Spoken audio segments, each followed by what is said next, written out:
എന്താണ് ഏറ്റവും കൂടുതൽ സന്തോഷം തരുന്ന കാര്യം എന്ന് ചോദിച്ചാൽ ഉറപ്പായിട്ടും അഭിനയിക്കുക എന്ന് പറയുന്ന ആ, കാര്യം തന്നെ. അതെ. അഭിനയിക്കുമ്പോൾ കിട്ടുന്ന ഒരു സന്തോഷം അത് വേറെ വേറെയാണ്. ഒന്നുമില്ല. സിനിമയും അതുപോലെ ഡ്രാമയും നമ്മൾ ഒരു ചേഞ്ച് അല്ലെങ്കിൽ ഒരു വ്യത്യാസം എന്താണ് തോന്നിയിട്ടുള്ളത് ശരിക്കും? നാടകം സ്റ്റേജിൽ കയറി കഴിഞ്ഞാൽ ഉം. പിന്നെ ആക്ടറുടെ സോണാണ്. അവിടെ കയറിയിട്ട് ഒരു ഡയറക്ടറും ഉം. സ്റ്റേജിൽ നാടകം ചെയ്തുകൊണ്ടിരിക്കുന്നതിനിടയിൽ കയറിയിട്ട് കട്ട് പറയില്ല. സിനിമയിൽ അതവിടെ ഡയറക്ടേഴ്സ് ആർട്ടാണ്. ഡയറക്ടറാണ് തീരുമാനിക്കുന്നത് ഇയാളെങ്ങനെ പെർഫോം ചെയ്യണം. നമ്മളെപ്പോഴും വിചാരിക്കും ഡയലോഗ് പറഞ്ഞു തുടങ്ങുന്നത് മുതലാണ് അഭിനയം തുടങ്ങുന്നത്. ചിലപ്പോൾ ഡയറക്ടർ പ്ലാൻ ചെയ്തിരിക്കുന്ന വേറെ രീതിയിലായിരിക്കും. അവിടെ നമ്മൾ കൃത്യം പൊസിഷനിൽ ക്യാമറ ട്രാക്കിൻ്റെ ആകുമ്പോൾ കൃത്യം പൊസിഷനിൽ വന്ന് നിൽക്കുക, അവിടെ കൃത്യം ലുക്ക് കൊടുക്കേണ്ടടുത്ത് നോക്കുക, അവിടെ തിരിഞ്ഞ് നടന്നു പോകുമ്പോൾ ഒന്ന് പുറകെ കൈ പോയി കഴിഞ്ഞാൽ ഫോക്കസ് ഔട്ട് ആവും. ഇത്തരം ടെക്നിക്കാലിറ്റീസിനെയും കൂടി മനസ്സിലാക്കുക എന്ന് പറയുന്നതാണ് സിനിമയിൽ അഭിനയം എന്ന് പറയുന്നത്. ഒരു 60% അല്ലെങ്കിൽ 50% ടാലന്റും ബാക്കി ടെക്നിക്കൽ നോളജും തന്നെയാണ് സിനിമയിലെ പെർഫോമൻസ്. നമ്മുടെ കയ്യിലിരിക്കുന്ന ഫോൺ എന്ന് പറയുന്നത് ഭയങ്കര വാല്യുബിൾ ആയിട്ടുള്ളൊരു സാധനമാണ്. അതിൽ റീല് കണ്ട സമയം കളയാണ്ട് എന്തെങ്കിലും പെർഫോമൻസ് ചെയ്ത് അതിൽ അപ്ലോഡ് ചെയ്യാനുള്ളൊരു കാര്യം കൂടി നോക്കുക. ഓഡിഷൻ നടത്തുന്നതിനേക്കാൾ കൂടുതൽ നമ്മൾ പെർഫോമൻസ് മൊബൈലിലൊക്കെ റീലിലോ അല്ലെങ്കിൽ എന്തെങ്കിലും യൂട്യൂബ് വീഡിയോസിലോ കണ്ട് അങ്ങനെ പിക്ക് ചെയ്യുകയാണ് ചെയ്യുന്നത് കൂടുതൽ. എല്ലാവരുടെ കയ്യിലും മൊബൈലുണ്ട്. നമ്മൾ കാണുന്ന എല്ലാ ഡയറക്ടേഴ്സും അവരുടെ വെറുതെ ഇരിക്കുന്ന സമയം ഇൻസ്റ്റാഗ്രാമിലോ അല്ലെങ്കിൽ അങ്ങനെയൊക്കെ തന്നെയാണ്. അപ്പോൾ അവരിലേക്ക് എത്തിക്കോളും. നമുക്ക് ഏറ്റവും കൂടുതൽ കോൾസ് വരുന്നത് ആക്ടിങ് ട്രെയിനറായിട്ടും അല്ലെങ്കിൽ കാസ്റ്റിംഗ് ഡയറക്ടറായിട്ടുമാണ്. കാസ്റ്റിംഗ് ഡയറക്ടറായിട്ട് നിൽക്കുന്ന ഒരു മൂവിയിൽ ഞാൻ ഒരിക്കലും പറയില്ല ഈ ക്യാരക്ടർ ഞാൻ ചെയ്യാന്ന്. അത് പറയുന്നത് എത്തിക്സ് അല്ല എന്ന് വിശ്വസിക്കുന്ന ആളെ. ഹായ്, ഹലോ, നമസ്കാരം. കാസ്റ്റിംഗ് ഡയറക്ടറും ആക്ടിംഗ് ട്രെയിനറുമായ ശരൺ SS ആണ് ഇന്നിന്റെ കൂടെ ഉള്ളത്. നമസ്കാരം. നമസ്കാരം. ചേട്ടാ, എന്തൊക്കെയുണ്ട് പുതിയൊരു വിശേഷം എന്ന് പറയുന്നത്? നന്നായിട്ട് പോകുന്നു. ഇപ്പോൾ നടന്നുകൊണ്ടിരിക്കുന്ന സിനിമകളെന്ന് പറയുന്നത് പ്രേംപാറ്റ, അതിൽ ആക്ടിംഗ് കോച്ചായിട്ട് വർക്ക് ചെയ്യുന്നുണ്ട്. പിന്നെ ഓപ്പറേഷൻ ത്രാൾ എന്ന് പറഞ്ഞിട്ട് രതീഷ് വിവേക ഡയറക്റ്റ് ചെയ്തിട്ട് ജയസൂര്യ ജേട്ടന്റെ പുതിയ പടം, അതിന്റെ കാസ്റ്റിംഗ് ഡയറക്ടറായിട്ടും ആക്ടിംഗ് കോച്ചായിട്ടും വർക്ക് ചെയ്യുന്നുണ്ട്. അങ്ങനെ പോകുന്നുണ്ട്. തൊട്ട് മുമ്പ് ജഗദീഷ് ചേട്ടൻ ഉർവശി ലീഡ് ചെയ്തൊരു പടം ഇപ്പോൾ ഷൂട്ട് കഴിഞ്ഞിട്ടേ ഉള്ളൂ. അങ്ങനെ നന്നായിട്ട് പോകുന്നുണ്ട്. അപ്പൊ ശരിക്കും പറഞ്ഞു കഴിഞ്ഞാല് ഇപ്പൊ ആക്ടിംഗ് ട്രെയിനിങ് ആണോ കൂടുതൽ ചെയ്യുന്നത്, അല്ലെങ്കിൽ കാസ്റ്റിംഗ് ആണോ എപ്പോഴും കൂടുതൽ ചെയ്യാറുള്ളത്? കൂടുതൽ ചെയ്യുന്നത് always acting training, acting coaching തന്നെയാണ്. ഞാൻ എപ്പോഴും പറയാറുള്ളതാണ്, കാസ്റ്റിംഗ് ഡയറക്ഷനിലേക്ക് എത്തിപ്പെട്ടു പോയതാണ്. കാരണം ഞാൻ സ്കൂൾ ഓഫ് ഡ്രാമയിൽ ആക്ടിംഗ് പഠിച്ചു കഴിഞ്ഞിട്ട് പുറത്തേക്ക് വന്ന് ഈ പറഞ്ഞ പോലെ കുറച്ച് അഭിനയം കാര്യങ്ങളൊക്കെ ചെയ്ത് എൻ്റെ ഒരു തിയേറ്ററുമായിട്ട് ബന്ധപ്പെട്ട യാത്രയൊക്കെ കഴിഞ്ഞിട്ട് വന്ന ശേഷം ഇവിടെ നായികൻ എന്ന് പറയുന്ന ഒരു ഷോയിൽ ആക്ടിംഗ് കോച്ചായിട്ട് അല്ലെ ആക്ടിംഗ് ഗ്രൂമറായിട്ട് സെലക്ട് ചെയ്തു. ആ ഷോ കഴിഞ്ഞതോടുകൂടി സാറ് സജസ്റ്റ് ചെയ്തിട്ട് സിനിമകളിലേക്ക് ആക്ടിംഗ് ഗ്രൂമർ, ഇപ്പോൾ മാമാങ്കത്തില് ചെറിയ പയ്യൻ, അച്യുതൻ, അങ്ങനെ കുറെ ചെറുതും വലുതുമായിട്ടുള്ള കമൽ സാറിന്റെ പ്രണയവിനകളുടെ കടലിലെ പുതിയ ആക്ടേഴ്സ്, അങ്ങനെ കുറെ സിനിമകളിലെ ആക്ടിംഗ് കോച്ചായിട്ട് വർക്ക് ചെയ്തു. അങ്ങനെ വന്നപ്പോൾ ഒരു സ്റ്റേജ് എത്തിയപ്പോൾ നമ്മൾ ഈ വർക്ക്ഷോപ്സും കൂടി ചെയ്യുന്നുണ്ട് പാരലലി. അപ്പോൾ അവിടെ നിന്നൊക്കെ പുതിയ ടാലൻസിനെ നമുക്ക് കിട്ടുന്നുണ്ട് എന്നുള്ളൊരു ഇത് വെച്ചിട്ട് ഡയറക്ടേഴ്സ് നമ്മളോട് ഒരു ക്യാരക്ടർ വരുമ്പോൾ ചോദിക്കും, ഈ ക്യാരക്ടറിനെ പറ്റിയ പുതിയ ആൾക്കാർ ആരെങ്കിലും ഉണ്ടോ എന്ന്. അപ്പോൾ നമ്മൾ സജസ്റ്റ് ചെയ്യും. ആ പോകുന്ന ആൾക്കാർ നന്നായിട്ട് ചെയ്യും. അത് ഗ്രാജുവലി കാസ്റ്റിംഗ് ഡയറക്ഷനിലേക്ക് എത്തിയതാണ്. അപ്പോൾ ഒരു സിനിമ വരുമ്പോൾ ഒരു ആദ്യമേ നമ്മളെ സമീപിച്ചിട്ട് കാസ്റ്റിംഗ് ഡയറക്ടറായിട്ട്, അപ്പൊ നമുക്ക് ഈസി ആയിട്ട് ആൾക്കാരുണ്ടല്ലോ നമ്മുടെ, അങ്ങനെ വന്നതാണ്. അപ്പൊ ശരിക്കും പറഞ്ഞു കഴിഞ്ഞാല് ഇപ്പൊ ചേട്ടന്റെ ഒരു ആക്ടിംഗ് ട്രെയിനിങ് എന്ന് പറയാം, പലതരത്തിലുള്ള ആക്ടിംഗ് വർക്ക്ഷോപ്പുകൾ ഇപ്പൊ കാണാറുണ്ട് നമ്മള്. അപ്പൊ നിങ്ങളുടെ ഒരു മെത്തേഡ് എങ്ങനെയാണ്? ഒരു ആക്ടിംഗ് പഠിക്കാൻ വരുന്ന സമയത്ത് ഒരു ട്രെയിനിങ്ങിന്റെ ഒരു മെത്തേഡ് എങ്ങനെയാണ്? ഞാൻ പ്യുവറായിട്ട് ഒരാൾക്ക് അഭിനയിക്കാൻ ഒരു അവസരം കിട്ടിക്കഴിഞ്ഞാൽ, അല്ലെങ്കിൽ അവർ ആക്ടർ ആകുക എന്നുള്ള ലക്ഷ്യത്തോടു കൂടിയാണ് സീരിയസ് ആയിട്ട് സമീപിക്കുന്നതെങ്കിൽ, അവരൊരു സെറ്റിൽ ചെന്ന് കഴിഞ്ഞാൽ അവർക്ക് എങ്ങനെ വൃത്തിയായിട്ട് പെർഫോം ചെയ്യാം, സെറ്റിലെ ബാക്കി കാര്യങ്ങൾ എന്തൊക്കെയാണ്, ഒരു സീൻ പെർഫോം ചെയ്യുമ്പോൾ ശ്രദ്ധിക്കേണ്ട കാര്യങ്ങൾ, അങ്ങനെ ടെക്നിക്കലി ഉള്ള കാര്യങ്ങൾ ആണ് കൂടുതലും ഫോക്കസ് ചെയ്യുന്നത്. പിന്നെ നമുക്ക് നമ്മളായിട്ട് ഒരു സിനിമയിൽ അഭിനയിക്കാം, സുഖമായിട്ട് അഭിനയിക്കാം. നമ്മളെ നാട്ടുകാർക്ക് എല്ലാവർക്കും അറിയില്ലല്ലോ, അപ്പോൾ അതുകൊണ്ട് നമ്മളായിട്ട് നമുക്ക് അഭിനയിക്കാം. വീണ്ടും നമ്മൾ ഇത് തന്നെ ചെയ്തുകൊണ്ടിരുന്നാൽ ആൾക്കാർ പറയും ഇയാൾ ഇത് തന്നെയാണ് എല്ലാത്തിലും ചെയ്യുന്നതെന്ന് പറയും. അപ്പോൾ നമ്മൾ അടുത്ത ക്യാരക്ടേഴ്സ് വരുമ്പോൾ അതിനനുസരിച്ചിട്ട് ക്യാരക്ടേഴ്സ് ആവാനായിട്ട്, അല്ലെങ്കിൽ ക്യാരക്ടറൈസേഷൻ മനസ്സിലാക്കിയിട്ട് അത് നമ്മുടെ മാനറിസംസിലോ അല്ലെങ്കിൽ നമ്മൾ സംസാരിക്കുന്ന രീതിയിലോ അങ്ങനെയൊക്കെ എങ്ങനെ മാറ്റം വരുത്താം, അതിന് ആദ്യം നമ്മൾ എന്താണെന്ന് മനസ്സിലാക്കുകയും പഠിക്കുകയും വേണം.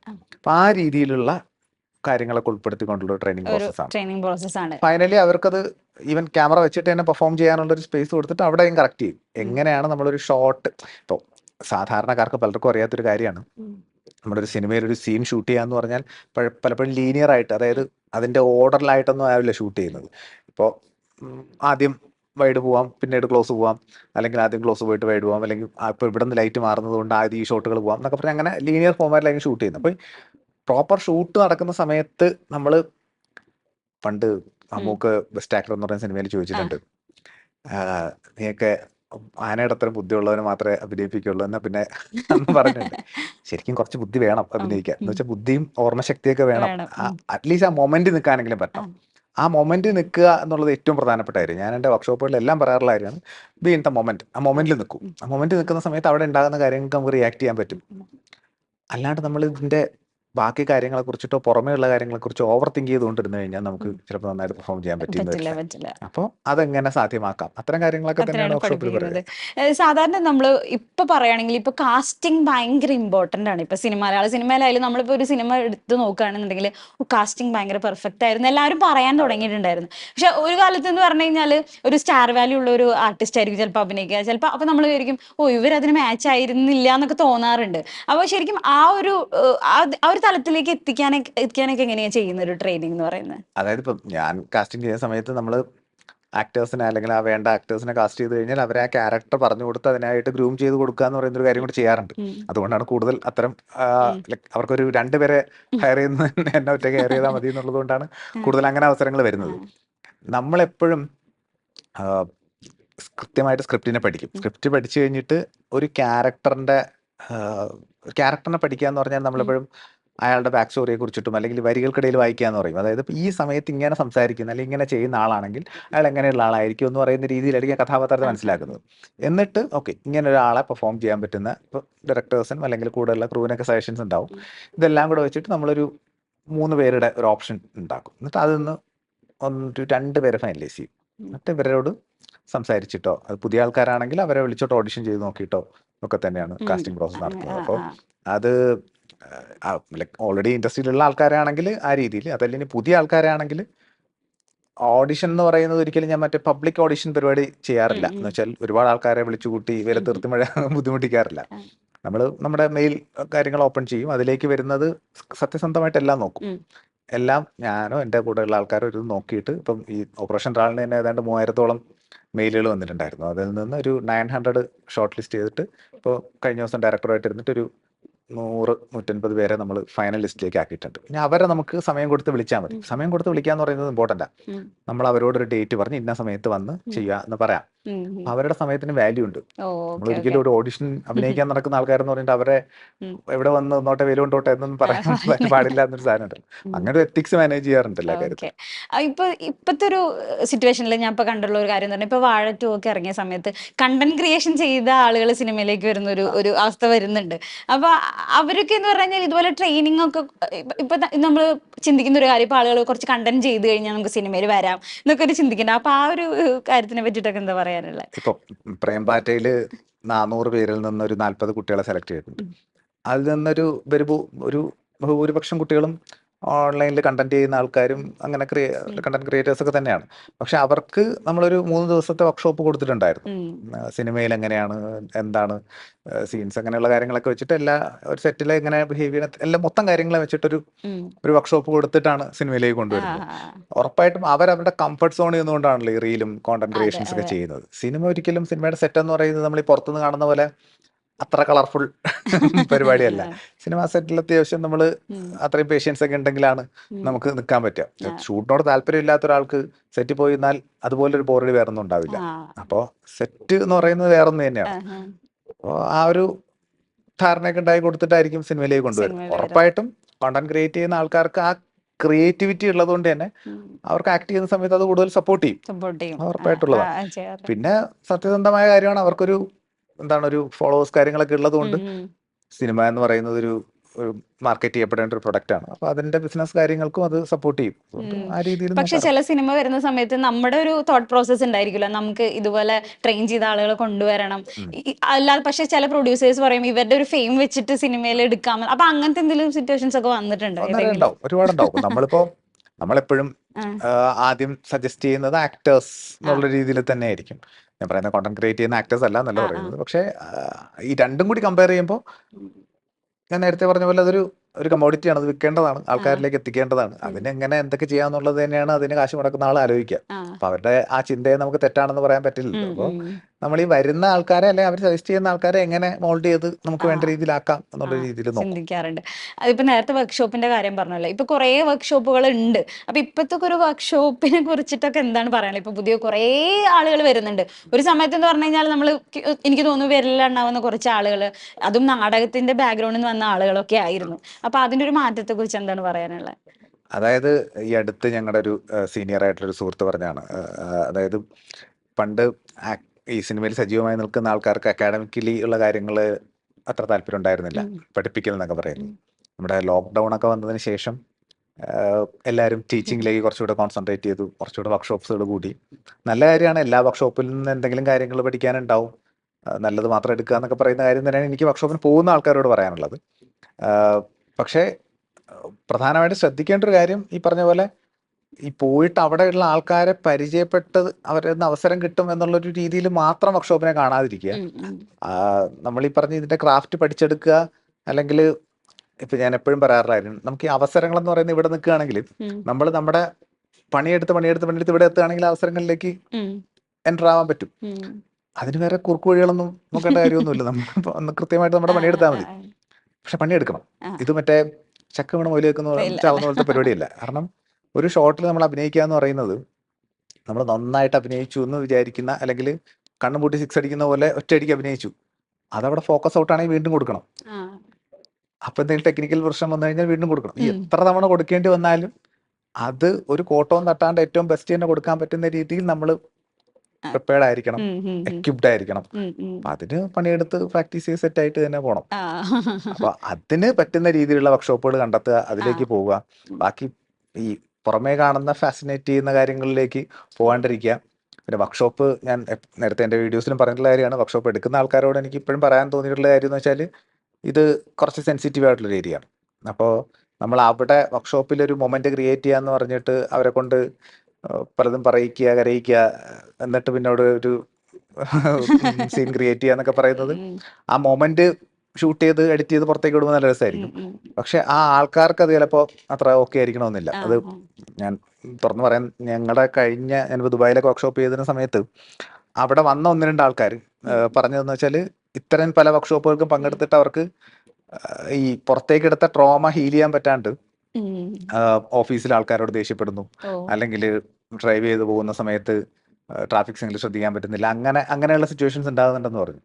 ശരിക്കും സൈക്കോളജിസ്റ്റുകൾ ചെയ്യുന്ന കാര്യം എന്ന് വെച്ചാൽ അവർ ഈ പരിപാടികൾ പുറത്തേക്ക് എടുത്തു കഴിഞ്ഞാൽ അത് സെഷൻസ് വെച്ച് ഹീൽ ചെയ്ത് കൊടുക്കും. ഉം, ഈ 2 ദിവസത്തെ വർക്ക്ഷോപ്പിന് പോയിട്ട് ഇത്തരം അഭ്യാസങ്ങൾ കാണിച്ചു കഴിഞ്ഞാൽ ഈ പാവപ്പെട്ടവർക്ക് പിന്നെ അത് ഹീൽ ചെയ്യാനോ അല്ലെങ്കിൽ അതിൽ നിന്ന് മാറാനോ ഉള്ള ഉം, ഒരു സ്പേസ് ഇല്ലാണ്ട് അവർ ബുദ്ധിമുട്ടും. ഉം. അപ്പോൾ ദയവ് ചെയ്ത് അത്തരം അതിക്രമങ്ങളാരും കാണിക്കരുത് എന്ന് പറയാനുണ്ട്. കാണിക്കരുത്. അതെ. അഗൈൻ ഇപ്പോഴത്തെ ഒരു ആൾക്കാരുടെ ഒരു മാനസികാരോഗ്യത്തിന്റെ ഒരു ഇത് വെച്ചിട്ട് നമ്മൾ ഒരാളോട് ഒന്ന് പോയി ചേടാൻ ഒരു തട്ട് കിട്ടിയാൽ ഉം. അതുപോലും അയാളുടെ ട്രോമയെ ട്രിഗർ ചെയ്യും. ആ, അപ്പോൾ സൂക്ഷിച്ച് കൈകാര്യം ചെയ്യേണ്ട ഏരിയ. അത് പഠിച്ച് മനസ്സിലാക്കി അതിനോടുള്ള ആത്മാർത്ഥതയോടുകൂടി തന്നെ ചെയ്യണം എന്നാണ് അതെ, ചെയ്യുന്ന അതെ. ആൾക്കാരോട് പറയാനുള്ളത്. ആക്ടിംഗ് വർക്ക്ഷോപ്പ് എന്ന് പറയുമ്പോൾ ആക്ടിങ്ങിന് ഇമ്പോർട്ടൻസ് തന്നെ ആ കൊടുക്കുക എന്നുള്ളത് തന്നെയാണ്. പിന്നെ അതുപോലെ തന്നെ ഈ സിറ്റുവേഷൻ അല്ലെങ്കിൽ കോമഡി എന്നല്ല ഞാൻ പറഞ്ഞ സിറ്റുവേഷൻ അഭിനയം ഉണ്ടല്ലോ, നമ്മൾ ഇപ്പോഴത്തെ സിനിമകൾ എന്ന് പറഞ്ഞു കഴിഞ്ഞാൽ, പണ്ട് കാലത്ത് എന്ന് പറഞ്ഞു കഴിഞ്ഞാൽ ആക്ടിങ് തന്നെ ഭയങ്കര ഡിഫറെന്റ് ആയിരുന്നു. കുറച്ച് ഡ്രമാറ്റിക് ആയിരിക്കും, അല്ലെങ്കിൽ കുറച്ച് കുറേ ഡയലോഗ് പറഞ്ഞുകൊണ്ടിരിക്കുന്നു. നമ്മളിപ്പോൾ ലാലേട്ടന്റെ ആയാലും അതെ, അതിന് മുൻപ് നസീർ സാറിന്റെ സമയത്തൊക്കെ വേറൊരു തരം ആക്ടിങ് ആയിരുന്നു. അപ്പൊ ആ ഒരു ആക്ടിങ്ങിന്റെ മാറ്റങ്ങൾ ഇപ്പൊ വന്നിട്ടുണ്ട്. അപ്പൊ അതിനെ കുറിച്ചിട്ടൊക്കെ എന്താ പറയാനുള്ളത്? എപ്പോഴും നമ്മൾ പറയാറില്ല, ഈ മാറ്റം ഏറ്റവും കൂടുതൽ ഉണ്ടായിക്കൊണ്ടിരിക്കുന്ന ഒരു പരിപാടിയാണ് ഇതെന്ന് പറഞ്ഞത്. അതുകൊണ്ടാണത് അപ്ഡേറ്റ് ചെയ്തുകൊണ്ടിരിക്കണം എന്ന് പറയുന്നത്. എപ്പോഴും നമ്മൾ ചോദിക്കാറുണ്ടായിരുന്ന ഒരു കാര്യമാണ്, ആക്ടിങ് പഠിക്കേണ്ട കാര്യമാണോ എന്നുള്ളത്. അപ്പോൾ നോർമലി പണ്ടൊക്കെ എല്ലാവരും പറയായിരുന്നു പഠിക്കേണ്ട കാര്യമില്ല, കാരണം നമ്മുടെ സൂപ്പർ സ്റ്റാർസ് ഒന്നും ആക്ടിങ് പഠിച്ചിട്ടല്ലോ ഇത്രയും വലിയ പൊസിഷനിൽ എത്തിയെന്നുള്ളത് പറയാറുണ്ടായിരുന്നു. പക്ഷെ അതിൽ തന്നെ ഉള്ളൊരു തിരുത്തൽ എന്താന്ന് വെച്ചാൽ, അവരവരുടെ എക്സ്പീരിയൻസിൽ കൂടി പഠിച്ചത് കൊണ്ടാണ് അതെ, ഇപ്പൊ അവരിപ്പോഴും അപ്ഡേറ്റഡ് ആയിട്ട് നിൽക്കുന്നത്. അവരുടെ ആദ്യ സിനിമ വെച്ച് ആ, നോക്കുമ്പോൾ നമുക്ക് അവര് ചേഞ്ച് വന്ന് മനസ്സിലാവുന്നുണ്ട്. ഓരോന്നിലും അവർ അപ്ഡേറ്റ് ചെയ്യും, പഠിക്കുകയും കാലത്തിന്റെ മാറ്റത്തിനനുസരിച്ചിട്ട് കാര്യങ്ങളെ കൂടുതൽ ഒബ്സർവ് ചെയ്യുകയും ചെയ്യുന്നതുകൊണ്ടാണ് ഇപ്പോൾ അവരിപ്പോഴും ലൈവായിട്ട് നിൽക്കുന്നത്. അതെ. അവരുടെ ഒപ്പം അന്ന് ഉണ്ടായിരുന്ന ഇപ്പോൾ ജീവിച്ചിരിക്കുന്ന പലരെയും നമ്മളിപ്പോൾ കാണാത്തതും അവർ ഈ അപ്ഡേറ്റ് ചെയ്യലും പഠിക്കലും പ്രോസസ്സ് ചെയ്യാത്തതും കൊണ്ടാണ്. ഉം. നമ്മളിപ്പോൾ സീനിയർ ആക്ടേഴ്സിനെ കുറിച്ച് പറയുകയാണെങ്കിൽ ഏറ്റവും സീനിയേഴ്സ് ആയിട്ടുള്ള ഒരാളാണ് മധു സാർ. അത് സാറ്. മധു സാർ അന്നത്തെ നാഷണൽ സ്കൂൾ ഓഫ് ഡ്രാമയുടെ പ്രൊഡക്റ്റാണ് ഉം. അന്നത്തെ കാലത്ത്. ഉം. അപ്പോൾ ആ കാലത്തെ അത് പഠിക്കേണ്ടതാണ്. മധു സാർ പറഞ്ഞൊരു കോട്ടുണ്ട്, അതായത് ഉം. നമ്മളിപ്പോൾ പാട്ടറിയാവുന്നവരും പാട്ട് പഠിച്ചിട്ടൊക്കെ തന്നെയാണ് ഉം. പാടുക. ഉം. കാരണം പാട്ട് പഠിച്ചിട്ട് പാടുക എന്ന് ഉം. പറയുന്നതിൻ്റെ ഉം. ഒരു ഉം. അതെ. സ്റ്റേജ് വരാണ്. ഡാൻസ് അറിയുന്നവർ ഡാൻസ് പഠിക്കുന്നില്ലേ, ഉം. അതുപോലെ തന്നെയാണ് ഇതും. അതെ. ആക്ടിങ് അറിയുന്നവരും ആക്ടിങ് പഠിച്ചിട്ട് ചെയ്യാന്ന് പറയുന്നത് ആ. കുറച്ചുകൂടെ അവരുടെ നന്നാക്കത്തേ ഉള്ളൂ. ഉം. ഇപ്പം ഞാൻ എപ്പോഴും പറഞ്ഞുകൊണ്ടിരിക്കുന്ന ഇപ്പം ഞാൻ പറയുന്ന ഡെഫിനേഷൻ ആയിരിക്കില്ല ഒരു 6 മാസത്തിന് ശേഷം ആക്ടിങ്ങിനെ കുറിച്ച് പറയുക. ഉം. അത് അപ്ഡേറ്റഡ് ആവും, ആ. മാറ്റങ്ങൾ വരും. ഉം. ടെക്നോളജി മാറുന്നതനുസരിച്ചിട്ട് അല്ലെങ്കിൽ ആൾക്കാരുടെ കാഴ്ചപ്പാട് മാറ്റുന്നതനുസരിച്ചിട്ട് ആക്ടിങ്ങിൽ മാറ്റങ്ങൾ ഉണ്ടാവും. അതെ. അത് മാറ്റം മനസ്സിലാക്കുക, അതിനനുസരിച്ച് അപ്ഡേറ്റ് ചെയ്യുക, പഠിക്കുക. അതെ. അല്ല, കഥകള് തന്നെ മാറിക്കൊണ്ടിരിക്കുകയാണല്ലോ. ഇപ്പൊ എന്ന് പറഞ്ഞു കഴിഞ്ഞാല് പലതരത്തിലുള്ള കഥകളും ഇങ്ങനെ ചേഞ്ച് ചെയ്തു. മലയാള സിനിമ തന്നെ ഒരു അതെ. വേറൊരു ലെവലിലാണ് ഇപ്പൊ നിൽക്കുന്നത് എന്ന് പറയാം. ശരിക്കും സുവർണ്ണ കാലഘട്ടം തന്നെയാണ് ഇപ്പൊ എന്ന് പറയുന്നത്. അപ്പൊ ഈ ഡ്രാമയിൽ നിന്ന് വന്നതാണല്ലോ. ഇപ്പൊ സ്കൂൾ ഓഫ് ഡ്രാമയിലാണ് പഠിച്ചതെന്ന് പറഞ്ഞായിരുന്നു. അപ്പൊ ഈ ഡ്രാമയിൽ നിന്ന് ഈ സിനിമ എന്നുള്ള ഒരു മേഖലയിലോട്ട് പിന്നെ ഒരു സ്വിച്ച് ചെയ്ത സമയത്ത് എങ്ങനെയുണ്ട്? ഇപ്പൊ ഡ്രാമ ട്രെയിനിങ് ഒക്കെ നൽകുന്നുണ്ട്, പക്ഷെ എന്നാലും സിനിമ എന്ന് പറഞ്ഞ ഒരു ഡിഫറെന്റ് തന്നെയാണ്. അപ്പൊ അതെങ്ങനെ ഉണ്ടായിരുന്നു? ശരിക്കും ഞാൻ പറയുന്നത് ലൈക് തിയേറ്ററിന്റെ ബാക്ക്ഗ്രൗണ്ട് ഉള്ള ആക്ടേഴ്സിന് ഉം. ഈ കൃത്യമായിട്ട് ഇതിന്റെ മാറ്റങ്ങളും വ്യത്യാസങ്ങളും മനസ്സിലാക്കാൻ പറ്റി കഴിഞ്ഞാൽ തിയേറ്റർ ആക്ടേഴ്സിന്റെ ഗുണം എന്ന് പറഞ്ഞാൽ ഭയങ്കര റൂട്ടഡ് ആയിരിക്കും. ഉം. എന്നുവെച്ചാൽ നമ്മൾ ഈ സ്റ്റേജിൽ 2 മണിക്കൂർ നിന്ന് ഡയലോഗ് പറയാൻ പറ്റുന്നു എന്ന് പറയുന്ന, അല്ലെങ്കിൽ പെർഫോം ചെയ്യാൻ പറ്റുന്ന, അവിടെ കട്ട്സ് ഇല്ല എന്ന് പറയുന്ന ഒരു കോൺഫിഡൻസ് കൂടി ഉണ്ടായി വരുന്നതാണ്. ഉം. പിന്നെ നമ്മുടെ ഈ റിഹേഴ്സൽ പ്രോസസ്സ് എന്ന് പറയുന്നത് നമ്മളെ ഭയങ്കരമായിട്ട് മോൾഡ് ചെയ്യും. ഉം.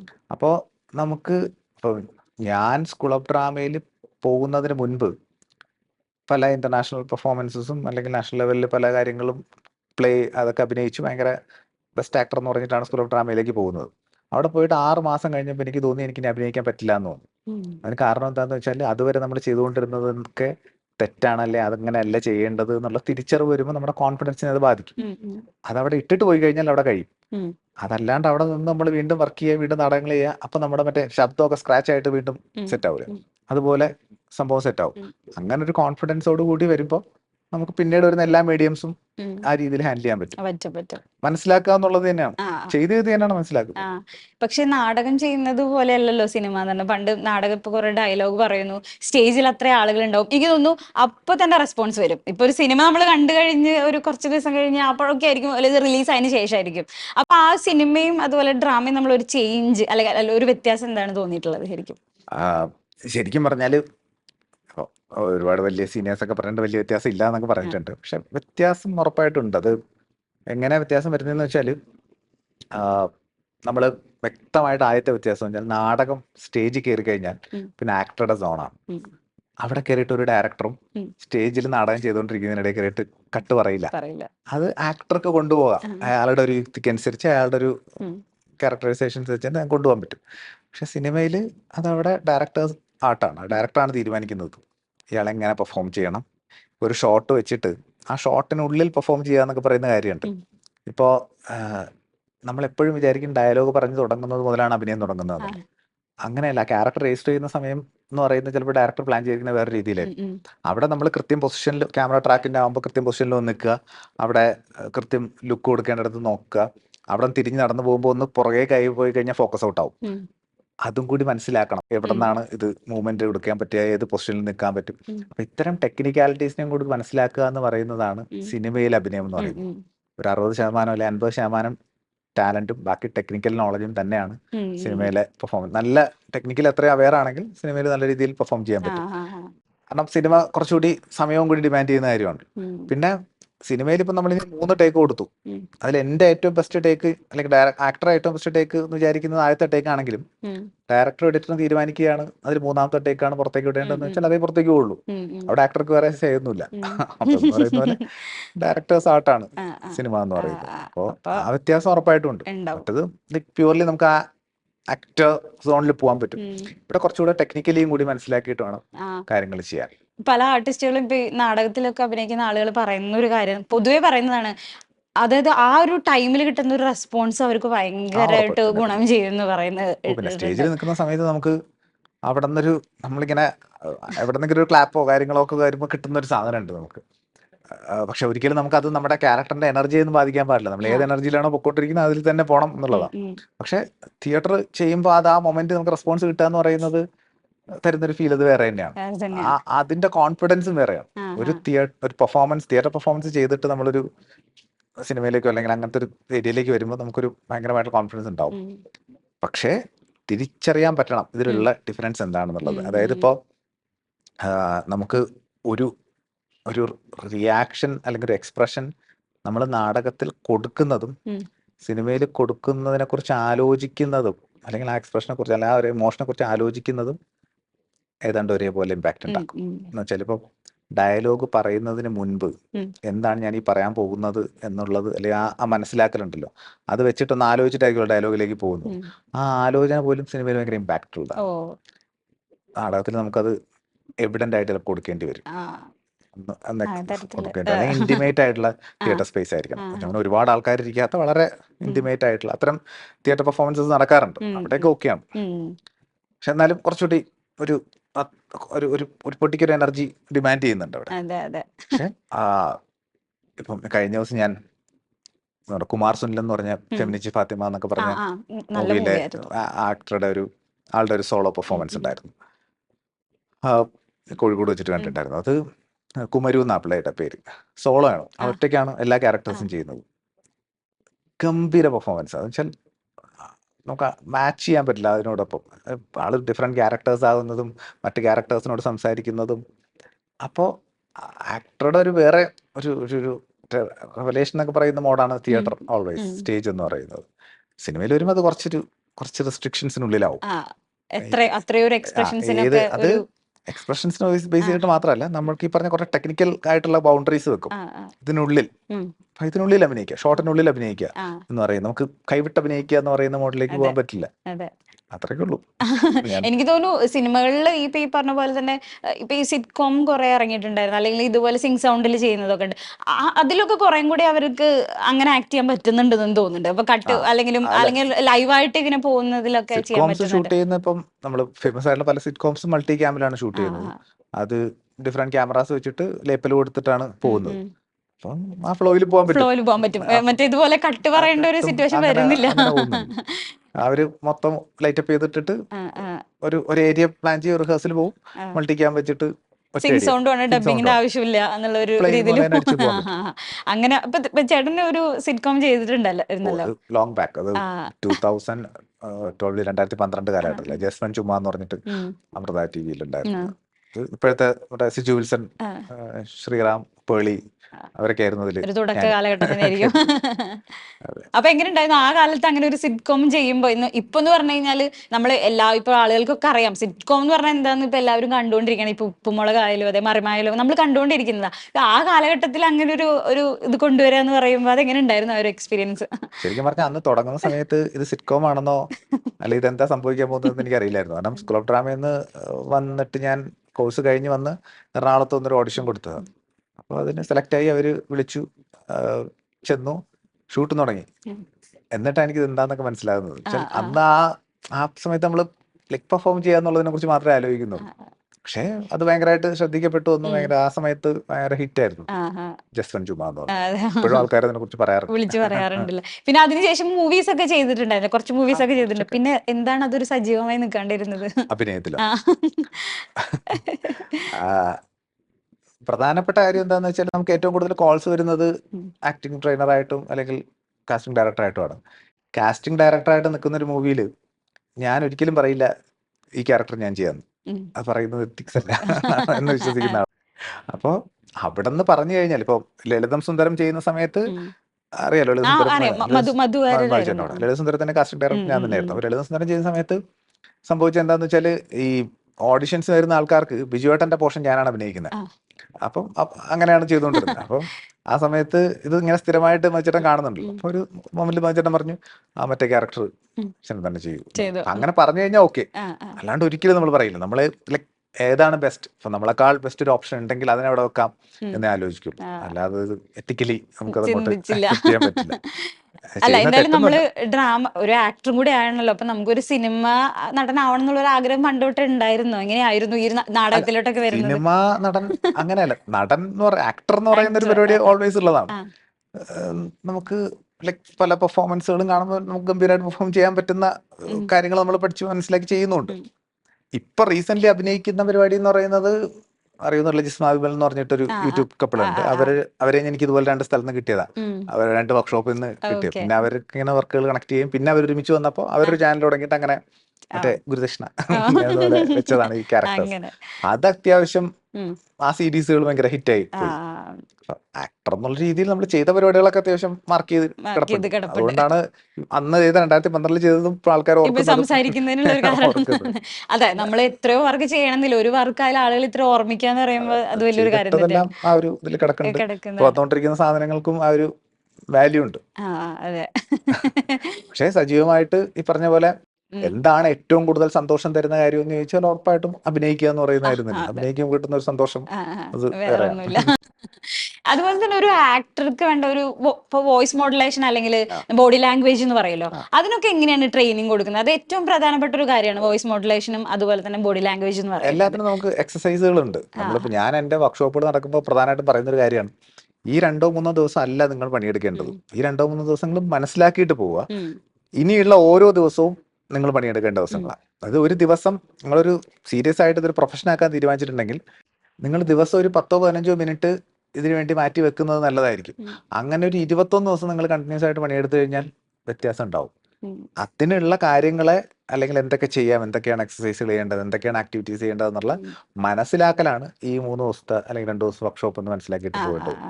അത് കണ്ടിന്യൂ ചെയ്ത് പ്രാക്ടീസ് ചെയ്ത് കഴിഞ്ഞാൽ ഉറപ്പായിട്ട് മാറ്റം ഉണ്ടാവും. അത് വോയിസ് മോഡുലേഷൻ ആണെങ്കിലും ബോഡി ലാംഗ്വേജിലാണെങ്കിലും ഇതൊക്കെ മനസ്സിലാക്കുക എന്ന് പറയുന്നതാണ് ആദ്യത്തെ കാര്യം. എല്ലാ വർക്ക്ഷോപ്പിനും ഞാൻ പറയാറുള്ള ഒരു സംഭവമാണ്, ഒരു ഫുൾ മിററിന്റെ സപ്പോർട്ട് ഇല്ലാണ്ട് സ്വയം കാണാൻ കഴിയുന്ന ആളാണ് നല്ല നടൻ. പക്ഷെ എനിക്ക് എന്നെ കാണാൻ പറ്റണം. ഞാൻ ചിരിക്കുന്നത് എങ്ങനെയാണെന്നോ, അല്ലെങ്കിൽ ഞാൻ ഇങ്ങനെ നടക്കുമ്പോൾ എന്താണ് എൻ്റെ വ്യത്യാസം വരുന്നത്, അല്ലെങ്കിൽ ഞാൻ ഫേസ് ഇങ്ങോട്ട് മാറ്റിയാൽ എന്താ വ്യത്യാസം വരും, ഇതൊക്കെ സ്വയം മനസ്സിലാക്കാൻ പറ്റുമ്പോഴാണല്ലോ. നമ്മളോട് ഡയറക്ടർ പറയാണ് ഒന്ന് റൊമാൻറ്റിക് ആയിട്ട് പുഞ്ചിരിക്കൂ എന്ന് പറയുമ്പോൾ ആ സമയത്ത് നമുക്ക് കണ്ണാടി എടുത്ത് നോക്കിയിട്ട് ചിരിച്ച് കാണിച്ചു കൊടുക്കാൻ പറ്റില്ലല്ലോ. നമുക്കറിയണ്ടേ എന്താണ് നമ്മുടെ ഇതെന്നുള്ളത്. അപ്പൊ ആ രീതിയിൽ ഉള്ള ഒരു സ്വയം ഒബ്സർവേഷൻ പരിപാടിയും കൂടി ഇതിന്റെ ഒരു പ്രധാനപ്പെട്ട പാട്ടാണ്. അപ്പോഴേ നമുക്ക് വേറെ ക്യാരക്ടേഴ്സിനെ അല്ലെ വേറെ കാര്യങ്ങൾ ഇതിലേക്ക് കൃത്യമായിട്ട് മനസ്സിലാക്കി ഫിറ്റ് ചെയ്യാൻ പറ്റും. ഓക്കെ. ഇപ്പൊ ഒരാൾ, നമ്മളിപ്പോ ഒരു കാസ്റ്റിംഗ് ചെയ്യുന്ന സമയത്ത് ഒരു ആർട്ടിസ്റ്റ് വരുമ്പോൾ നമുക്കിപ്പോ ഒരു ക്യാരക്ടർ, ഇപ്പൊ മമ്മൂക്ക നമ്മള് കുറെ സിനിമ ചെയ്യുന്ന സമയത്ത് ഒബ്സർവേഷൻ ചെയ്യുന്ന ഒരു ഇമ്പോർട്ടന്റ് ആയിട്ടുള്ള ഒരു കാര്യമാണ്. അപ്പൊ അതിനു വേണ്ടി എങ്ങനെയാ പഠിപ്പിച്ചു കൊടുക്കുക? ഇപ്പൊ ഒരു ഡോക്ടർ ആണെന്ന് വിചാരിക്കുക, ഡോക്ടറുടെ ഒരു മാനറിസം എങ്ങനെയായിരിക്കണം, അല്ലെങ്കിൽ ഒരു പോലീസ് ഓഫീസർ എങ്ങനെയായിരിക്കണം എന്നൊക്കെ ഉണ്ടാവുമല്ലോ. അപ്പൊ അത് എത്രത്തോളം, അതെങ്ങനെയാണ് ചെയ്യുന്നത് ട്രെയിനിങ് ഒക്കെ? അതായത് നസറുദ്ദീൻ ഷാ പറഞ്ഞിട്ടുണ്ട്, നമ്മൾ ഒരു ക്യാരക്ടറായിട്ട് മാറുകയല്ല വേണ്ടത്, ഒരു കഥാപാത്രത്തെ ഉൾക്കൊള്ളുകയാണ് വേണ്ടത് എന്ന് പറയുന്ന പോലെ നമ്മൾ ഒബ്സർവ് ചെയ്യുമ്പോൾ അയാളെ മിമിക് ചെയ്യാനോ അനുകരിക്കാനോ അയാളായിട്ട് മാറാനോ അല്ല ശ്രമിക്കുന്നത്. അയാളുടെ മാനറിസംസ് എന്താണെന്നുള്ളത് നോക്കി മനസ്സിലാക്കുകയും അത് നമ്മൾ നമ്മുടേതായ രീതിയിൽ ട്രൈ ചെയ്യുക എന്നുള്ള പരിപാടിയാണ്. അയാൾ ചെയ്യുന്ന അതുപോലെ തന്നെ അല്ലെങ്കിൽ അയാളുടെ അതേ ചേഷ്ടകൾ എടുക്കുക എന്ന് പറയുമ്പോൾ ചിലപ്പോൾ അത് കുറച്ചൊരു അനുകരണ സ്വഭാവം വരും. നമ്മൾ നമ്മുടേതായ രീതിയിലേക്ക് അതിനെ മനസ്സിലാക്കി മാറ്റുക എന്നുള്ളത്, അപ്പോഴേ ഒരു നമ്മുടെ ഒരു ഐഡന്റിറ്റി ഉണ്ടാവുള്ളൂ. അത് ആ രീതിയിലാണ് ഒബ്സർവ് ചെയ്യേണ്ടത്, മനസ്സിലാക്കേണ്ടത്. ഒബ്സർവ് ചെയ്യുമ്പോൾ കൃത്യമായിട്ട് ഒബ്സർവ് ചെയ്യണം. മറ്റേ പാതി ഒബ്സർവ് ചെയ്ത് വിടുക എന്ന് പറയുന്ന പരിപാടിയല്ല. ഒരു കാര്യത്തെ ക്ലീൻ ആയിട്ട് മനസ്സിലാക്കണം. അത് കഥാപാത്രത്തെ മനസ്സിലാക്കുക എന്നുള്ള രീതിയിൽ മാത്രമല്ല, സിറ്റുവേഷൻസിനെ നമ്മുടെ ചുറ്റും. എപ്പോഴും പറയാറുണ്ട്, ആക്ടറുടെ ടൂൾ എന്ന് പറയുന്നത് ബോഡിയാണ്, ആക്ടറുടെ ലാബ് എന്ന് പറയുന്നത് സൊസൈറ്റിയാണ്. നമുക്ക് ചുറ്റും നിന്നും കാണാനും കളക്ട് ചെയ്യാനും പറ്റും. ഓരോ സിറ്റുവേഷൻസ് കാണുമ്പോഴും ഓരോരുത്തരുടെ റിയൽ സാധനങ്ങളുണ്ടല്ലോ, അത് പഠിക്കാൻ പറ്റും. ട്രൈ ചെയ്യുക. അപ്പൊ ഈ കാസ്റ്റിംഗ് ചെയ്യുന്ന സമയത്ത് നേരിടുന്ന ഏറ്റവും വലിയൊരു വെല്ലുവിളി അല്ലെങ്കിൽ ഒരു ചലഞ്ചിങ് ആയിട്ടുള്ള ഒരു കാര്യം ഉണ്ടാവില്ല, അതെന്തായിരിക്കും? ഓരോരുത്തർക്കും ഓരോ രീതിയിലായിരിക്കും. അപ്പൊ വിവേകിനോട് ചോദിച്ചു കഴിഞ്ഞാൽ വിവേക് ചിലപ്പോ പ്രൊഡക്ഷന്റെ ഭാഗത്തു നിന്നുള്ള അങ്ങനെയുള്ള കാര്യങ്ങളെ കുറിച്ചിട്ടൊക്കെ പറഞ്ഞേക്കാം. പ്രഷറിനെ കുറിച്ച് പറയാം. എന്നോട് ചോദിച്ചിട്ടുണ്ടെങ്കിൽ എനിക്ക് എന്നെ മനസ്സിലാക്കുന്ന ഡയറക്ടേഴ്സിനൊപ്പം വർക്ക് ചെയ്യാൻ പറ്റുള്ളൂ. അതായത് ഞാൻ വളരെ ചെയ്തിട്ടുള്ളതെല്ലാം ഏതെങ്കിലും രീതിയിൽ എൻ്റെ സുഹൃത്തുക്കളോ അങ്ങനെ കണക്ട് ആയിട്ടുള്ള ആൾക്കാരായിരിക്കും. അല്ലെങ്കിൽ നമുക്ക് അവരോട് സംസാരിക്കുമ്പോൾ ഒരു റാപ്പ് ഫീൽ ചെയ്തിട്ടുണ്ടെങ്കിൽ നമുക്ക് അത് ചെയ്യാൻ പറ്റുള്ളൂ. അതിന് കാരണം എന്താണെന്ന് വെച്ചാൽ, ഇപ്പൊ നമ്മളൊരു സജഷൻ പറയുമ്പോൾ അവർക്കത് മനസ്സിലാവണം. നമ്മൾ പറയുന്ന സജഷൻ എന്ന് വെച്ചാൽ ഒരു മാറ്റം വരുത്തുന്ന ഒരു സജഷനായിരിക്കും. എന്താ പറയാ, ഇപ്പോ ലളിതം സുന്ദരം ചെയ്യുന്ന സമയത്ത് അതിൽ സുധീഷ് ഏട്ടൻ അഭിനയിച്ചിട്ടുണ്ട്. സുധീഷ് ഏട്ടന്റെ ക്യാരക്ടർ ശരിക്കും പറഞ്ഞാൽ ആദ്യം വേറെ ഇൻഡസ്ട്രിയിലുള്ള വേറെ ചില ആക്ടേഴ്സ് ഒക്കെ ആയിരുന്നു. അപ്പോൾ അവരുടെ അവൈലബിലിറ്റി അങ്ങനെയുള്ള കാര്യങ്ങളൊക്കെ സംസാരിക്കുന്ന സമയത്താണ് സുധീഷ് ഏട്ടന്റെ കാര്യം നമ്മൾ ചർച്ചയിലേക്ക് വരുന്നത്. അത് പറയുമ്പോൾ തന്നെ അത് മനസ്സിലാക്കാൻ നോച്ചേട്ടന് പറ്റുന്നുണ്ടെന്നുള്ളത് കൊണ്ടും അതിന്റെ സാധ്യത അങ്ങനെയൊക്കെയാണ് അതിലുണ്ടായി വരുന്നത്. അല്ലെങ്കിൽ ഓരോ സജഷൻ പറയുമ്പോൾ അതുവരെ അയാൾ അങ്ങനത്തെ ക്യാരക്ടർ ചെയ്തിട്ടില്ല, പക്ഷെ അതുകൊണ്ട് ഇനി ചെയ്യാൻ പറ്റില്ല എന്നില്ല. അയാൾ നല്ല ആക്ടർ ആണെങ്കിൽ അയാളെ കൊണ്ട് അത് ചെയ്യാൻ പറ്റും. അപ്പൊ അയാളെ ഏത് രീതിയിൽ എങ്ങനെ കൊണ്ടുവരാന്നുള്ളത് നമ്മൾ പറയുമ്പോൾ മനസ്സിലാക്കാൻ പറ്റുന്ന ഡയറക്ടേഴ്സ് ആണെങ്കിൽ നല്ലതായിരിക്കും. അങ്ങനെ മനസ്സിലാക്കണമെങ്കിൽ അവർക്ക് നമ്മളെ മനസ്സിലാവണം, നമ്മൾ ഇത് ഓക്കെ ആയിരിക്കും, നമ്മൾ പ്രൂവ് ചെയ്യുമെന്നുള്ളത്. ഇപ്പം ഞാനൊരു കുറി എന്ന് പറഞ്ഞിട്ടൊരു ആ ചെറിയ ആ പടം ആ ആ ചെയ്തിട്ടുണ്ടായിരുന്നു. അത് വിഷ്ണു ഉണ്ണികൃഷ്ണൻ, ഉം, കെ ആർ പ്രവീൺ ഡയറക്ട് ഉം, ചെയ്ത, സിയാദ് കോക്കർ പ്രൊഡ്യൂസ് ഉം, ചെയ്ത ഉം, പടം. അതിലൊരു കുട്ടിയുണ്ട്, ഒരു ഇവരുടെ സുരഭി ചേച്ചിയുടെ ഉം, മോളായിട്ട് ഉം, അഭിനയിക്കുന്നത്. അപ്പോൾ സുരഭിയുടെ മോളായിട്ട് ആ, അഭിനയിക്കുന്നത്. അപ്പോൾ ആ കുട്ടി നമ്മുടെ ഒരു സുഹൃത്ത് ഒരു ചാനൽ ഷോയിൽ നിന്ന് കണ്ടിട്ടാണ് കുട്ടിയുടെ ഫോട്ടോ അയക്കുന്നത്. ഇങ്ങനെ ഉം, കുട്ടിയുണ്ട്, ഒന്ന് ഓഡിഷൻ ചെയ്ത് നോക്കുമെന്ന് പറഞ്ഞിട്ട്. അപ്പോൾ ഓഡിഷന് വന്ന് ആ കുട്ടിയുടെ വീഡിയോസ് ഒക്കെ ഞാൻ കണ്ടതാണ്. ആ ഓഡിഷന് വന്ന് പെർഫോം ചെയ്യുമ്പോൾ ആവർത്തന എന്നാണ് പേര്. ഉം, അപ്പോൾ ആ കുട്ടി പെർഫോം ചെയ്യുന്ന സമയത്ത് നമ്മുടെ ഡയറക്ടർ ഉണ്ടായിരുന്നില്ല, ബാക്കി അസോസിയേറ്റും കാര്യങ്ങളൊക്കെ ഓഡിഷൻ ചെയ്യുമ്പോൾ സ്ക്രിപ്റ്റ് കൊടുത്ത് അഭിനയിക്കൂ എന്ന് പറഞ്ഞപ്പോൾ ഈ കുട്ടിക്ക് അഭിനയിക്കാൻ പറ്റുന്നില്ല. ഉം, അത് പേടിച്ചുപോയി, ഇത് ഉം, പാനിക്കായിട്ട് അതിനെ ഉം, കൊണ്ട് ചെയ്യാൻ പറ്റുന്നില്ല. ആ മൊമെന്റിൽ അവർ തീരുമാനിച്ചു നമുക്ക് വേറെ ആളിനെ നോക്കാം ആ, എന്ന് വിചാരിച്ചു, വിട്ടു. ഉം, അപ്പോൾ എനിക്ക് ഈ വീഡിയോസ് കണ്ടുള്ളത് കൊണ്ട് അറിയാം ഈ കുട്ടി അഭിനയിക്കും എന്നുള്ളത്. ആ, അപ്പോൾ ഞാൻ അവരോട് ഒരു ദിവസം സ്റ്റേ ബാക്ക് ചെയ്യാൻ പറഞ്ഞു. ഉം, സ്റ്റേ ചെയ്യാൻ പറഞ്ഞിട്ട് അടുത്ത ദിവസം ഞാൻ ഓഡിഷൻ നടത്തി, ഉം. ഷൂട്ട് ചെയ്തു വീഡിയോ. കോൺഫിഡന്റ് അല്ലെങ്കിൽ ഒരു മറ്റേ നമുക്കൊരു സപ്പോർട്ട് ഇത് സപ്പോർട്ട് കൊടുത്തിട്ട് കൊടുത്ത് കൊടുത്തിട്ട് ഷൂട്ട് ചെയ്തു. അപ്പോൾ ഓക്കെയാണ്. ആ, അപ്പോൾ അവർ ചെയ്യുന്നുണ്ട്. പക്ഷെ അത് അവരുടെയോ മറ്റേ ഓഡിഷൻ നടത്തിയ ആൾക്കാരുടെ തെറ്റല്ല. അല്ല ആ മൊമെന്റിൽ ഉണ്ടാകുന്ന ടെൻഷനും പ്രഷറും അവരെ ഒക്കെയാണ്. കംഫർട്ടബിൾ ആക്കിയപ്പോ അവരെ അവര് കംഫർട്ടബിൾ ചെയ്തു. ആക്കി ഓക്കെ ആക്കിയിട്ട് അപ്പോൾ ഡയറക്ടർ എന്നോട് പറഞ്ഞ തനി കോൺഫിഡൻ്റ് ആണെങ്കിൽ നമുക്ക് മുന്നോട്ട് പോകാം എന്ന് പറഞ്ഞു. അപ്പോൾ ഞാൻ ഓക്കെയാണ്, കോൺഫിഡൻ്റ് ആണെന്ന് പറഞ്ഞു. ഉം, ആദ്യത്തെ കുറച്ച് ദിവസം ഞാൻ സെറ്റിൽ ഉണ്ടായിരുന്നു. പക്ഷെ വളരെ നന്നായിട്ട് ആ കുട്ടി പെർഫോം ചെയ്തിട്ടുണ്ട്. ആ, പക്ഷേ ആക്ടേഴ്സ് നമുക്ക് അങ്ങനെ ആ മൊമെന്റിൽ മാത്രം, പല ഓഡിഷൻസ് വരുന്ന ആൾക്കാരും പറയുന്നൊരു പരാതി ഉണ്ട്, ഞാൻ ആ മൊമെന്റിൽ ചെന്നിട്ട് എനിക്ക് ചെയ്യാൻ പറ്റുമായിരുന്നു പക്ഷെ ചെയ്യാൻ പറ്റില്ല എന്നുള്ളത്. വരുന്ന ആൾക്കാർ ശ്രദ്ധിക്കേണ്ടത് ഇത് ആ, ഇപ്പുറത്തിരിക്കുന്ന ആൾക്കാരും കൂടെ ആവശ്യമാണ് നിങ്ങൾ നന്നായിട്ട് പെർഫോം ചെയ്യുക എന്നുള്ളത്. അതുകൊണ്ട് ഉം, ആവശ്യമില്ലാണ്ട് ടെൻഷൻ അടിക്കരുത്, ഫ്രീ ആയിട്ട് റിലാക്സ്ഡ് ആയിട്ട് ചെയ്യാൻ നോക്കുക. പിന്നെ ഇപ്പോൾ ചെയ്യിക്കുമ്പോൾ നമ്മൾ പറഞ്ഞു കൊടുത്ത് കംപ്ലീറ്റ് ആയിട്ട് പറഞ്ഞു കൊടുത്ത് ചെയ്യിച്ചു കഴിഞ്ഞാൽ അവർക്ക് കുറച്ചുകൂടെ കംഫർട്ടബിൾ ആവും. ഉം, ഒന്നും മനസ്സിലാകാണ്ട് ക്ലാരിറ്റി ഇല്ലാണ്ട് ചെയ്യുമ്പോഴാണ് അവർ പാനിക് ആകുന്നത്. ആ, ആ. അത്രേ ഉള്ളൂ. അല്ല ചിലവര് ആക്ട് ചെയ്യുന്ന സമയത്ത് എനിക്ക് ഇതിനു മുൻപ് ഒരു വർക്ക് ഉണ്ടായിരുന്ന സമയത്ത്, ഒരു ആഡ് ഷൂട്ടിന്റെ ഉണ്ടായിരുന്ന സമയത്ത് അവരെന്റെ അടുത്ത് പറഞ്ഞത് ഇങ്ങോട്ട് നോക്കി അങ്ങോട്ട് നോക്കണം എന്ന് പറയുന്ന ഒരു സീനായിരുന്നു ജസ്റ്റ്. പക്ഷെ എനിക്ക് കുറച്ചുകൂടി കംഫർട്ടബിൾ ആയി തോന്നിയെന്ന് പറഞ്ഞാൽ ഓപ്പോസിറ്റ് നമ്മൾ റെസ്പോണ്ട് ചെയ്യുമ്പോൾ നമുക്ക് ചെയ്യാൻ പറ്റുന്നുണ്ട്. നമ്മളിവിടെ ഇരുന്നിട്ട് ഇങ്ങോട്ടൊന്ന് നോക്കി അങ്ങോട്ട് നോക്കണം എന്ന് പറയുമ്പോൾ ഉള്ള ഒരു ബുദ്ധിമുട്ടുണ്ടായിരുന്നു. അപ്പൊ അതൊക്കെ എങ്ങനെയാണ് ചെയ്യാൻ പറ്റുന്നത്? അതായത് ചിലവർക്ക് നമുക്ക് അങ്ങനെ റെസ്പോണ്ട് ചെയ്തിട്ട് ചിലപ്പോൾ സംസാരിക്കാൻ പറ്റുന്നവരായിരിക്കാം, അഭിനയിക്കാൻ പറ്റുന്നവരായിരിക്കാം. ചിലപ്പോൾ ചിലവർക്ക് എന്ന് പറഞ്ഞു കഴിഞ്ഞാൽ അവിടെ ഇരുന്ന് കുറച്ച് എക്സ്പ്രഷൻ ഇടാൻ ബുദ്ധിമുട്ടുള്ളവർ. അപ്പൊ അതൊക്കെ എങ്ങനെയാണ് ചെയ്യുന്നതൊക്കെ? ഇപ്പൊ ഈ ഇങ്ങോട്ട് നോക്കിയിട്ട് അങ്ങോട്ട് നോക്കാൻ ഉം, പറഞ്ഞല്ലോ, ഉം, എന്തിനാണ് ഇങ്ങോട്ട് നോക്കിയിട്ട് അങ്ങോട്ട് ഉം, നോക്കുന്നത് ഉം, എന്നുള്ളൊരു ഉം. കാരണമുണ്ട്. ആ, ആ, ആ കാരണം ചോദിച്ച് മനസ്സിലാക്കുക എന്ന് ആ, പറയുന്നതാണ് ആ, ഒരു ആക്ടർ ആ, ചെയ്യേണ്ടത്. ആ, ഇപ്പൊ എന്തിനാണ് ഞാൻ ഇങ്ങോട്ട് നോക്കിയിട്ട് ഉം, അങ്ങോട്ട് നോക്കുന്നത്, അല്ലെ എന്തുകൊണ്ടാണ് ഞാൻ അങ്ങനെ ചെയ്യുന്നത് ആ, എന്നുള്ളത് ഉം, മനസ്സിലായി ഉം, കഴിഞ്ഞാൽ നമുക്ക് ഒരു ക്ലാരിറ്റി ഉണ്ടാവും. ഒരു കാര്യവും ആക്ടർ പെർഫോം ചെയ്യുമ്പോൾ വെറുതെ അല്ല ചെയ്യുന്നത്. ഉം, പക്ഷെ ഓരോ മൂവ്മെന്റിനും ഒരു നീഡ് ഉണ്ടാവും. ഉം, ഇപ്പം നമ്മൾ ഈ ചെയറിൽ ഇരിക്കുന്നതിനൊരു കാരണമുണ്ട്, അല്ലെങ്കിൽ ഉം, നടന്നു വന്ന് ചെയറിൽ ഇരിക്കുന്നതിനൊരു കാരണമുണ്ടെന്ന് പറയും പോലെ. ഇപ്പം എപ്പോഴും പറയാറുള്ള സാധനമാണ്, ഒരു പൊസിഷൻ നിന്നിട്ട് ഇവിടെ വന്ന് നിന്ന് ഡയലോഗ് പറയണം, ഉം, കൃത്യമായിട്ട് ആ പൊസിഷനിലേക്ക് നോക്കണം. ഇതൊക്കെ എന്തിനു നോക്കുന്നു എന്നുള്ള ക്ലാരിറ്റി ആക്ടർ ഉം, ചോദിച്ച് മനസ്സിലാക്കണം. ഉം, ഉം, അപ്പോൾ നമുക്ക് മനസ്സിലാവും, ഓക്കെ ഉം, ഇതിന് വേണ്ടിയിട്ടാണ് ഞാനിപ്പോൾ ഇങ്ങോട്ട് നോക്കിയിട്ട് ഇങ്ങോട്ട് നോക്കുന്നത് എന്നുള്ളത്. ഉം. അതില്ലാണ്ടാകുമ്പോൾ പ്ലെയിൻ ആവും. ഓ അതെ അതെ അതെ. അപ്പോൾ കാരണം നമുക്ക് ഓപ്പോസിറ്റ് ആക്ടർ ഉണ്ടാവണമെന്നില്ല. ഇല്ല. ഇപ്പം ഞങ്ങൾ ലാസ്റ്റ് ചെയ്തൊരു പടത്തിൽ തന്നെ ഒരു പുതിയതായിട്ട് അഭിനയിക്കുന്ന ആള് ഇപ്പം അപ്പുറത്തുനിന്ന് ഒരു ആക്ടർ എൻട്രി ചെയ്തിട്ടുണ്ട്. അപ്പോൾ ഇയാൾ തിരിഞ്ഞിട്ട് അവരെ കാണുന്നതാണ്. ഉം. കാണുന്ന സമയത്ത് ഇയാളുടെ മുമ്പിൽ ക്യാമറ ആയിരിക്കുന്നത്, എന്നിട്ട് അവിടെ ക്യാമറ സൈഡിൽ ഒരു സ്റ്റിക്കർ ഒടിച്ചിട്ട് അവിടെ നോക്കാൻ പറഞ്ഞിരിക്കുന്നത്. അപ്പൊ പുള്ളി ആ സ്റ്റിക്കറിനെയാണ് നോക്കുന്നത്, ആ. പക്ഷെ സ്റ്റിക്കറിനെ അല്ല നോക്കേണ്ടത്, അല്ല. അവിടെ നിന്ന് വന്ന് നിൽക്കുന്ന ആ ആളെ. ക്യാരക്ടറിനെയാണ് ആ, നോക്കേണ്ടത്. ആ. അപ്പൊ അത് നമ്മൾ പറഞ്ഞു ഇമാജിൻ ചെയ്യാൻ. കൊടുക്കുകയോ ആ, ആ, ആ, അല്ലെങ്കിൽ അറിയാത്ത ആൾക്ക് അത് ചോദിച്ച് മനസ്സിലാക്കുകയോ ചെയ്യണം എന്ന് ആ, പറയുന്ന ഒരു ആ. സംഭവമുണ്ട്. പ്രോസസ് ഉണ്ട്. നിങ്ങൾ അവിടെ അന്ന ആളിനെയാണ് കാണുന്നത്, നിങ്ങൾ തമ്മിൽ ഇത്രയും കാലത്തെ ബന്ധമുണ്ട് എന്നൊക്കെ ഉം, ഉള്ള ഒരു സാധനം ഉണ്ടല്ലോ. ഉം, ഉം. ആ ആലോചനയ്ക്കാണ് ആക്ടറുടെ മനസ്സിൽ കൂടെ പോകേണ്ടത്. ആ, ഇതിന് മുമ്പ് ആ. എപ്പോഴാണ് കണ്ടത്, അപ്പൊ എന്തായിരുന്നു സിറ്റുവേഷൻ, അതൊക്കെ വെച്ചിട്ടായിരിക്കുമല്ലോ. ഉം. നോർമൽ ലൈഫിൽ നമ്മൾ അതെ അങ്ങനെയാണല്ലോ. അതെ. ആ സാധനം ഒരു ക്ലാരിറ്റി ഉണ്ടാവണം ആ, എന്ന് ആ, പറയുന്നത്. ആ. മറ്റേ മെഷീൻ പോലെ അല്ല വർക്ക് ചെയ്യുന്നത്. നമുക്കതിന് എന്താണ് എന്നുള്ളത്, ഇപ്പൊ ഞാൻ ഇവിടെ നോക്കിയിട്ട് അവിടെ നോക്കുന്നുണ്ടെങ്കിൽ എന്തിനാണത്, എന്തായിരിക്കും അപ്പൊ ആലോചിക്കുന്നത്, എന്താണ് നമ്മുടെ മനസ്സിലുള്ളത് ഉം. എന്നുള്ളത് ചോദിച്ച് മനസ്സിലാക്കിയിട്ട് ചെയ്യാം. ചെയ്യാം. അങ്ങനത്തെ കാര്യങ്ങളൊക്കെ പറയുമ്പോ തന്നെ നമുക്ക് ഈ സിറ്റുവേഷൻ പറയുമ്പോ തന്നെ നമുക്ക് ചെയ്യാൻ ആ പറ്റുന്ന ചെയ്യാൻ ഒരു ഇത് പറ്റും. വരും ഓട്ടോമാറ്റിക് ഇപ്പൊ ആയിട്ട്. അവിടെ നോക്കിയിട്ട് ഇവിടേക്ക് നോക്കുക എന്ന് പറഞ്ഞാൽ എന്തെങ്കിലും തോട്ട് അതെ. ഉണ്ടെങ്കിൽ ആ ആലോചന നമ്മളെ പെർഫോം ചെയ്യിച്ചോളൂ. ആ, ആ, ആ. അല്ലെങ്കിൽ നമ്മൾ വളരെ പ്ലെയിൻ ആയിട്ട് ഇവിടെ നോക്കും, ഇവിടെ നോക്കും. അതെ അതെ. അത്രയുള്ള അത്രേ വ്യത്യാസം ഉള്ളൂ. എന്ന് പറയുന്നത്. അപ്പൊ ഇങ്ങനെ ഈ കാസ്റ്റിംഗ് ചെയ്തിട്ട് നമ്മളെല്ലാം കഴിഞ്ഞതിന് ശേഷം തിയേറ്ററിൽ കാണുന്ന ഒരു എക്സ്പീരിയൻസ് ഉണ്ടല്ലോ, നമ്മൾ കാസ്റ്റിംഗ് ചെയ്തിട്ട് ആ ഒരു എക്സ്പീരിയൻസ് അത് എങ്ങനെയുണ്ട്? ഭയങ്കര എക്സ്പീരിയൻസ്. അത് ഇപ്പൊ പറയുമ്പോൾ വളരെ എണ്ണപ്പെട്ട പടങ്ങളെ ചെയ്തിട്ടുള്ളൂ. പക്ഷേ ഒരായിരങ്ങനാക്കള, ലളിതസുന്ദരം, ആരോല്യം ഗോപുരങ്ങൾ, അങ്ങനെ പറഞ്ഞ കുറി, അങ്ങനെ കുറച്ച് പടങ്ങളാണ് ചെയ്തിട്ടുള്ളത്. അപ്പോൾ ഈ പടങ്ങളൊക്കെ ചെയ്തിട്ട് നമ്മളിങ്ങനെ കാണുമ്പോൾ നമ്മുടെ ആ മൊമെന്റിൽ ഒരു തോട്ട് എന്നൊക്കെ കാസ്റ്റ് ചെയ്ത ആൾക്കാരുണ്ടാവും.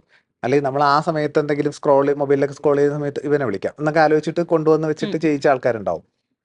അപ്പൊ അതെല്ലാം കൂടി ഒരു കൊളാഷ് ഇങ്ങനെ മിക്സ് ചെയ്ത് വരുന്ന പോലെയാണ് കാണുന്നത്. ഉം. അപ്പൊ അത് അവർ ആ ക്യാരക്ടറായിട്ട് പെർഫോം ചെയ്യുന്നത് കാണുമ്പോൾ ഭയങ്കര സന്തോഷമാണ്. അതെ. ഭയങ്കര ആ ഒരു ഒരു മൊമെന്റ്. ഹാപ്പിനെസ് കിട്ടും ഉറപ്പായിട്ടും. പിന്നെ അത് നമുക്ക് എപ്പോഴും ഇപ്പോൾ ഈ ഒടുവിൽ ചെയ്ത പടത്തിലാണെങ്കിലും നമ്മൾ റാൻഡമായിട്ടാണല്ലോ ആൾക്കാരിങ്ങനെ പിക്ക് ചെയ്യുന്നത്. അപ്പോൾ ആ ആൾക്കാരെല്ലാം കൂടി ഒരുമിച്ചൊരു സിനിമയിൽ വരുന്ന ഒരു ക്യാരക്ടേഴ്സായിട്ട് നമ്മൾ വായിച്ച സ്ക്രിപ്റ്റിലെ ക്യാരക്ടേഴ്സായിട്ട് പെർഫോം ചെയ്യുന്നു എന്ന് പറയുമ്പോൾ ഭയങ്കര സന്തോഷമാണ്. ഉണ്ട്. അപ്പൊ ഈ മലയാള സിനിമ എന്നല്ല, സിനിമാ മേഖലയിലോട്ട് വരുന്ന ഒരു യുവതലമുറ ഉണ്ടല്ലോ, അവരോടൊക്കെ എന്താ പറയാനുള്ളത്? പുതിയതായിട്ട് ഒരുപാട് വരുന്ന. പേര് അതിന് വേണ്ടിയിട്ട് ശ്രമിക്കുന്നുണ്ട്, ട്രൈ ചെയ്യുന്നുണ്ട്. കൊച്ചിയിലാണെങ്കിലും ചെന്നൈയിലാണെങ്കിലും മുംബൈയിലാണെങ്കിലും ഒക്കെ സിനിമ മാത്രം ലക്ഷ്യം വെച്ചിട്ട് വന്ന് ജീവിക്കുന്ന ഒരുപാട് ആൾക്കാരെ അറിയാം. ശരിക്കും പറയാനുള്ളത് ഞാൻ നേരത്തെ പറഞ്ഞതാണ്, ഇതൊരു നമ്മൾ അതിന് വേണ്ടിയിട്ട് പണിയെടുത്തുകൊണ്ടിരുന്നാൽ, അല്ലെങ്കിൽ അതിനെ മാത്രം ലക്ഷ്യം വെച്ചിട്ട് പണിയെടുത്തുകൊണ്ടിരുന്നാൽ അത് ഇമ്പ്രൂവ് ആവുകയും അവിടേക്ക് എത്തുകയും ചെയ്യും. നമ്മൾ അവസരം കിട്ടിയിട്ട് അഭിനയിക്കാമെന്ന് വെച്ചിട്ട് കാത്തിരിക്കരുത്. ഒരു അവസരം കിട്ടുമ്പോൾ അവിടെ നമ്മുടെ അടുത്ത് ഒരു അമ്പല്ല ഉണ്ടാവേണ്ടത്, അവിടെ 100 അമ്പ് ഉണ്ടാവണം. ഒരെണ്ണം എടുത്ത് പയറ്റി കഴിഞ്ഞ് വേണ്ടാന്ന് അടുത്തത് കൊടുക്കാനുണ്ടാവണം എന്ന് പറയുന്ന രീതിയിൽ എക്വിപ്ഡ് ആവാൻ ട്രൈ ചെയ്യണം. അതൊന്നാമത്തെ കാര്യം. 2, നമ്മുടെ കയ്യിലിരിക്കുന്ന ഫോൺ എന്ന് പറയുന്നത് ഭയങ്കര വാല്യുബിൾ ആയിട്ടുള്ളൊരു സാധനമാണ്. അതിൽ റീല് കണ്ട് സമയം കളയാണ്ട് എന്തെങ്കിലും പെർഫോമൻസ് ചെയ്ത് അതിൽ അപ്ലോഡ് ചെയ്യാനുള്ളൊരു കാര്യം കൂടി നോക്കുക. എന്ന് വെച്ചാൽ ഇപ്പോൾ ഈ പറഞ്ഞ പാഴയുടെ നമ്മുടെ വിപിൻ, നമ്മുടെ സുഹൃത്താണ്, അദ്ദേഹം പറയാറുള്ള കാര്യമാണ്, അദ്ദേഹം ഓഡിഷൻ നടത്തുന്നതിനേക്കാൾ കൂടുതൽ നമ്മൾ പെർഫോമൻസ് മൊബൈലിലൊക്കെ റീലിലോ അല്ലെങ്കിൽ എന്തെങ്കിലും യൂട്യൂബ് വീഡിയോസിലോ കണ്ട് അങ്ങനെ പിക്ക് ചെയ്യുകയാണ് ചെയ്യുന്നത് കൂടുതൽ. അപ്പൊ എല്ലാവരുടെ കയ്യിലും മൊബൈലുണ്ട്. നമ്മൾ കാണുന്ന എല്ലാ ഡയറക്ടേഴ്സും അവരുടെ വെറുതെ ഇരിക്കുന്ന സമയം ഇൻസ്റ്റാഗ്രാമിലോ അല്ലെ അങ്ങനെയൊക്കെ തന്നെയാണ്. അപ്പോൾ അവരിലേക്ക് എത്തിക്കോളും. അപ്പോൾ കഴിഞ്ഞ ദിവസം ഈ ഓപ്പറേഷൻ ത്രാളിന് വേണ്ടി തന്നെ നമ്മുടെ അതിന്റെ ചീഫ് സൊസൈറ്റി എനിക്കൊരു ലിങ്ക് അയച്ചു തന്നിട്ട് ഈ പെയിൻ നമുക്കൊന്ന് കണ്ടാൽ നല്ലതായിരിക്കും എന്ന് പറഞ്ഞു. അവൻ എവിടെ പൊന്നാനിയോ തിരൂരോ അവിടെ ഏതോ ഭാഗത്ത് അവന്റെ വീട്ടിലിരുന്ന് അവൻ ചെയ്തൊരു റീലാണ്. പക്ഷെ അവന്റെ അതിലെ പെർഫോമൻസ് നല്ലതായപ്പോൾ വിളിച്ചു കണ്ടു. അവനെ കാസ്റ്റ് ചെയ്യുന്നോ ഇല്ലയോ എന്നുള്ളത് രണ്ടാമത്തെ കാര്യം. പക്ഷെ അവനെവിടെ എത്തി, അവന്റെ ആ കയ്യിലിരിക്കുന്ന ആ സാധനത്തിന്റെ പവർ കൊണ്ട്. അപ്പൊ അതിനെ ബുദ്ധിപരമായിട്ട് ഉപയോഗിക്കുക, അത് കണ്ട് സമയം കളയാണ്ട് അതിനെ എങ്ങനെ അവസരമാക്കി മാറ്റാമെന്നുള്ളതിനെ കുറിച്ചിട്ട് ആലോചിക്കുക. പണിയെടുത്തു കഴിഞ്ഞാൽ എന്തായാലും ഉറപ്പായിട്ടും എത്തും. അപ്പൊ എല്ലാവിധ ആശംസകളും. അപ്പൊ ഇനി സിനിമ വളരട്ടെ അല്ലെ, സിനിമയിലെല്ലാം നല്ല നല്ല ആക്ടേഴ്സും ആർട്ടിസ്റ്റുകളൊക്കെ വരട്ടെ എന്ന് ഞാൻ ആശംസിക്കുകയാണ്. അതുപോലെ തന്നെ ട്രെയിനിങ് ഒക്കെ ഇങ്ങനെ പോകട്ടെ. എല്ലാവിധ ആശംസകളും. വളരെയധികം നന്ദി.